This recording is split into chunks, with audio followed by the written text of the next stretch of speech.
It began like so many TikTok videos do. Somebody dancing in a modest living room, bright LED lights lining the ceiling, music pulsing in the background.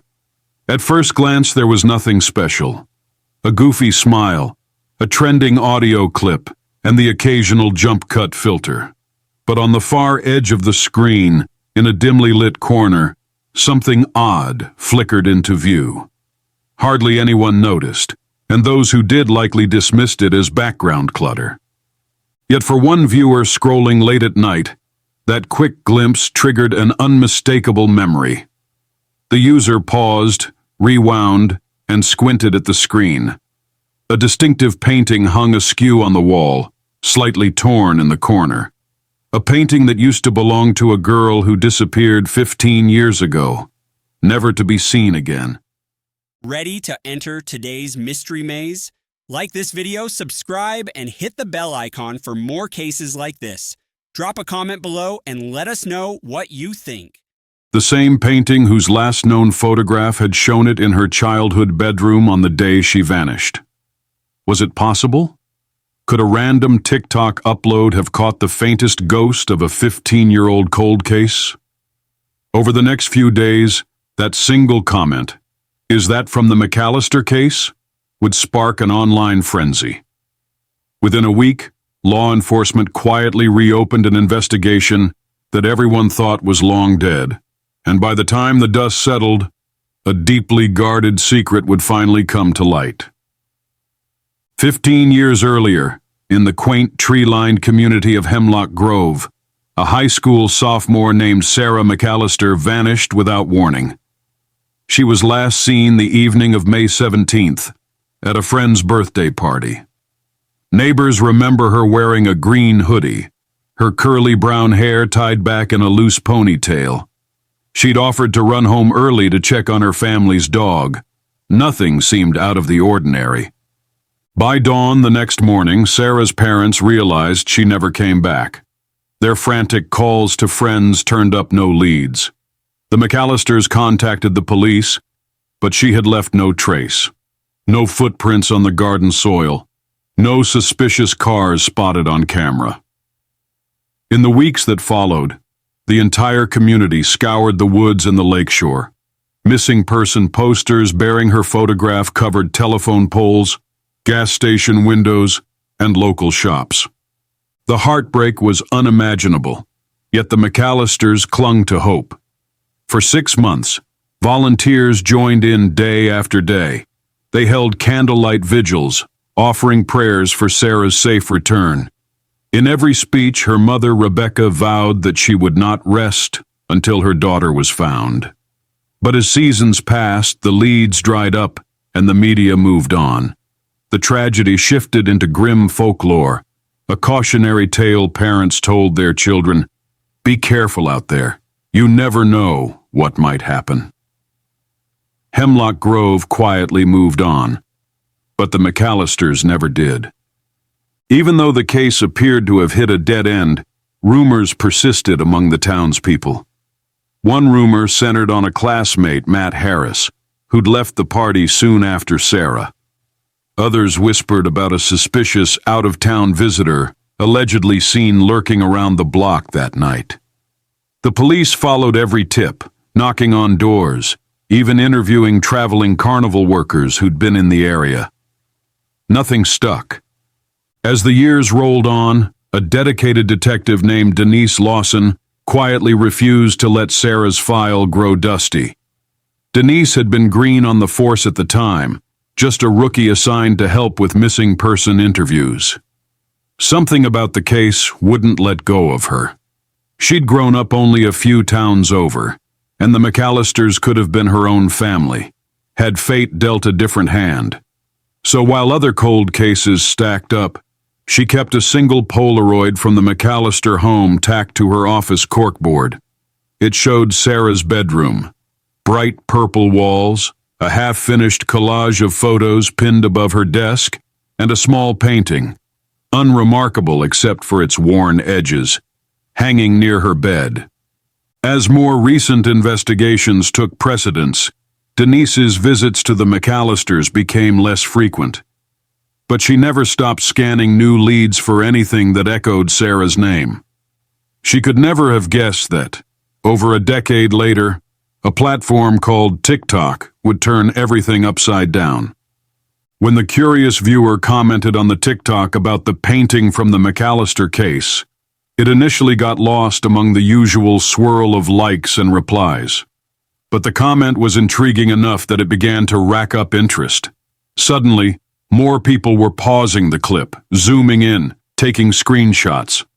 The TikTok user, someone going by the handle Odd Jessie Dances, claimed it was just something they found at an estate sale.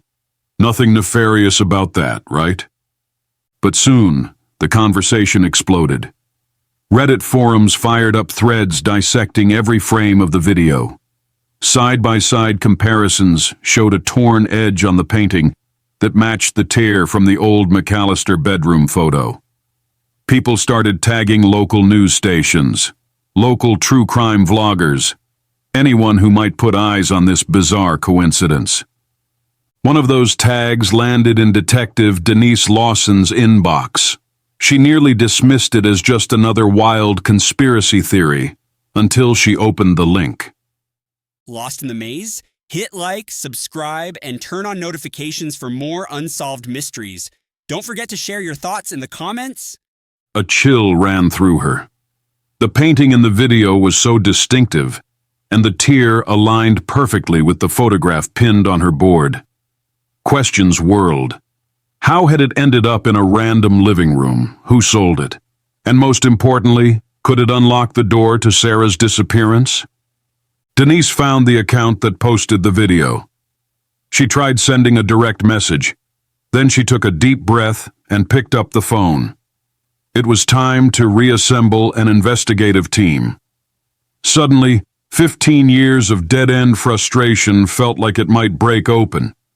She had no idea yet just how far this new thread would lead, or the shocking revelations it would unearth. Jessie, the young woman behind the TikTok account, cooperated with the police without hesitation. She explained that her family had recently purchased a foreclosed property about an hour away from Hemlock Grove. They were renovating, hoping to flip it for a profit, when Jessie discovered a stack of old items left in the attic. That painting caught her eye. She thought it looked cool and vintage. Not knowing its backstory, she hung it up in her own house. She posted her TikTok for fun, never suspecting it was connected to a missing persons case. Detective Lawson visited the property.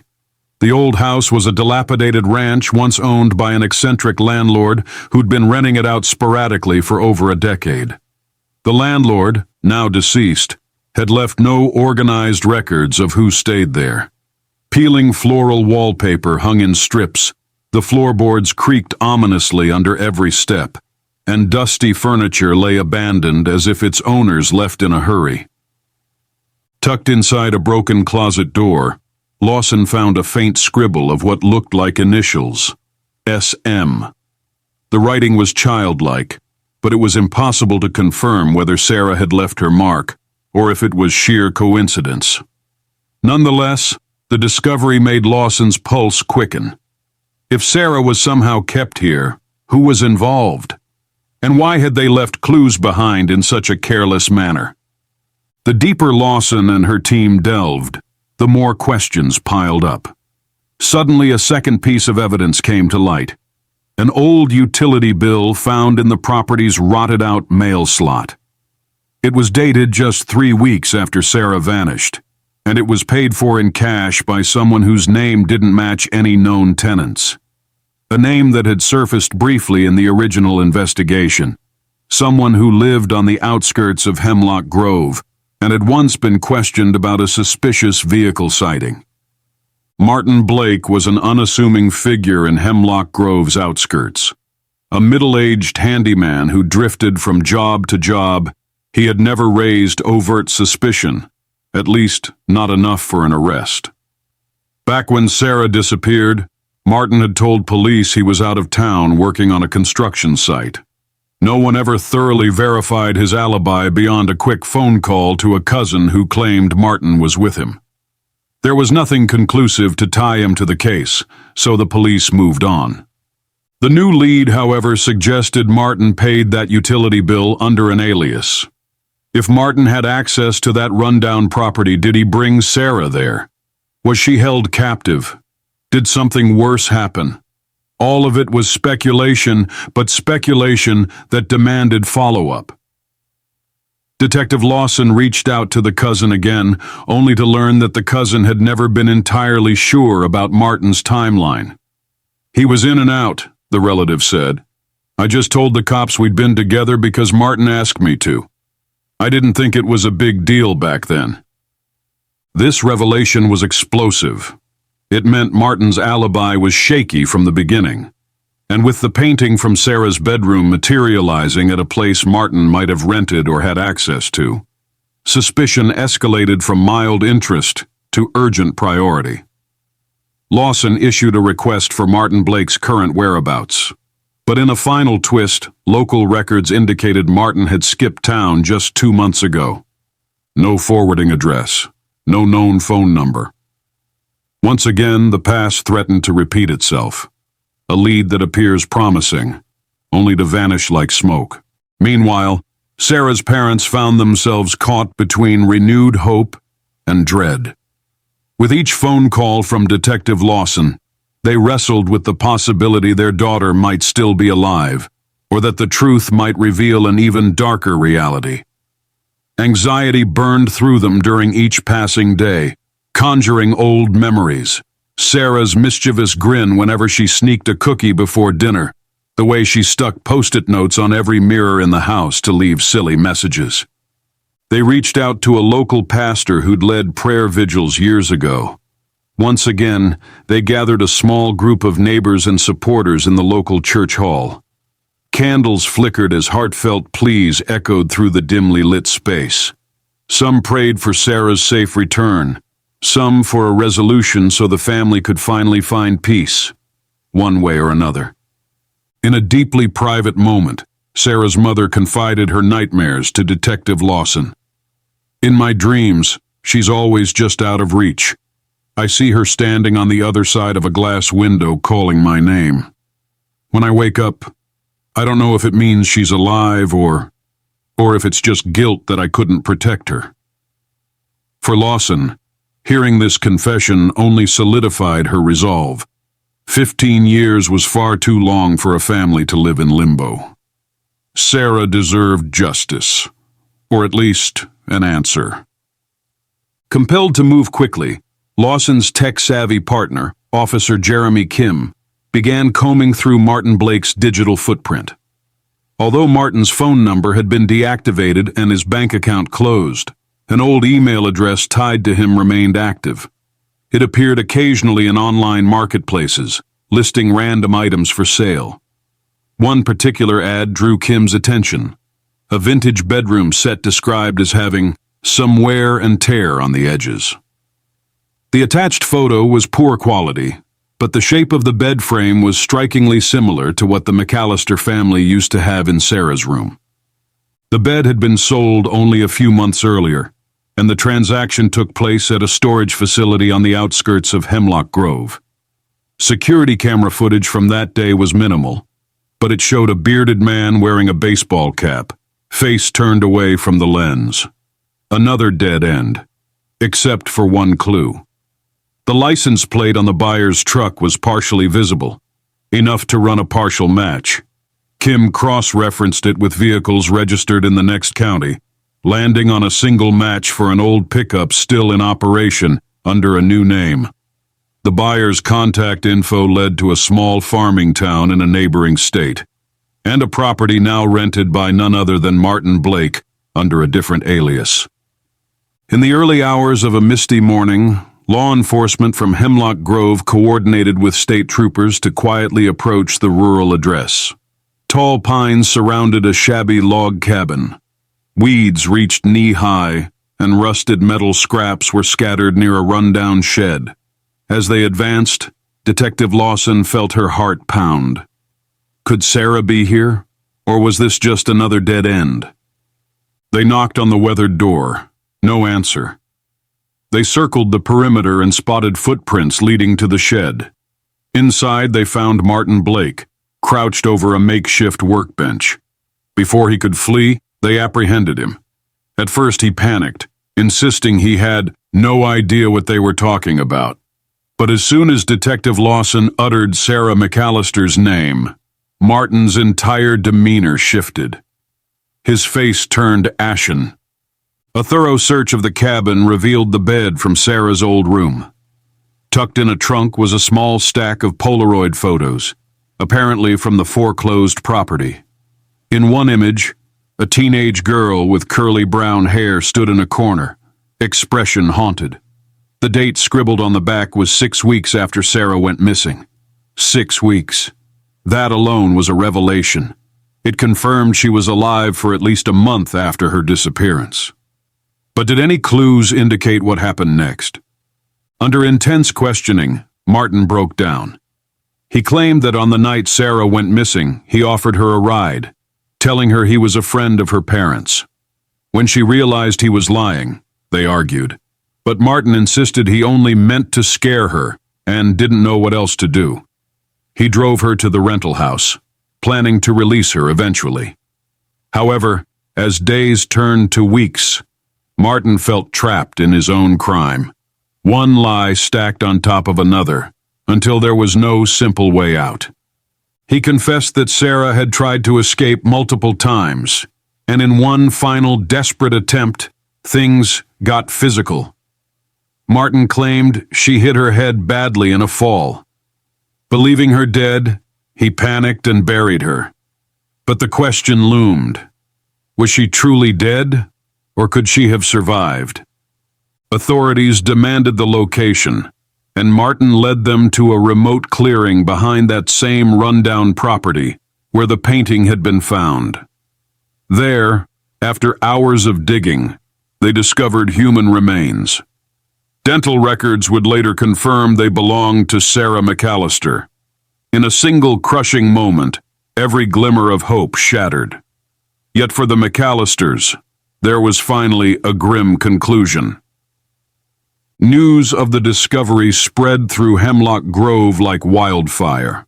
After 15 years of vigil after vigil, thousands of flyers, endless rumors and heartbreak, the truth had finally emerged.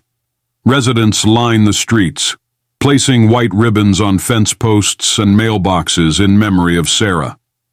The McAllisters, though devastated, thanked everyone for never giving up. They stood alongside Detective Lawson at a small press conference, publicly recognizing the miracle of that random TikTok comment that set everything in motion. During that emotional press conference, Lawson mentioned the bittersweet irony of solving a case thanks to a new social media platform.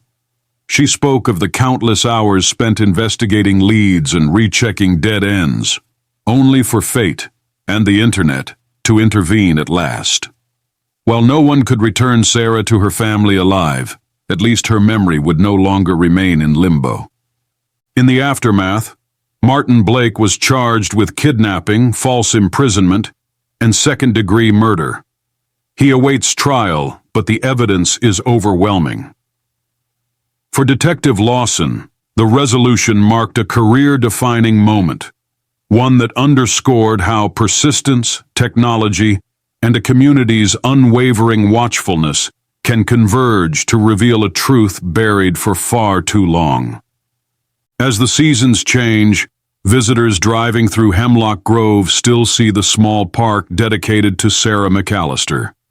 A solitary bench bears her name, and on warm evenings people often gather there to reflect. Her mother still places fresh flowers and sometimes ties a green ribbon, a nod to that hoodie Sarah wore on the night she disappeared. On TikTok, the original video that reignited the case has reached millions of views. It stands as a haunting reminder that you never know what secrets might lurk in the background of a seemingly ordinary post. Online detectives continue to comb through the corners of the internet for other cold cases, hoping to find the next overlooked detail that could bring truth to light. And in Hemlock Grove, One long chapter has finally concluded, but its echoes will remain as cautionary tales for every family, every detective, and every passing generation. Sometimes, it only takes one small spark, a moment of recognition, a fleeting digital clue, to shine a light on the darkest of mysteries. Thanks for joining us in the maze today. If you enjoyed this case, hit that like button, subscribe, and turn on notifications. Leave a comment below and we'll see you in the next case. For the McAllisters, the question they'd been asking for 15 years, what happened to Sarah, has been answered at last. They can finally lay her to rest, bound by grief yet freed from uncertainty, and hold on to the memory of the bright-eyed girl who brought them so much joy. The ending is far from happy, but it's the truth. And in the realm of true crime, sometimes truth is the only resolution possible.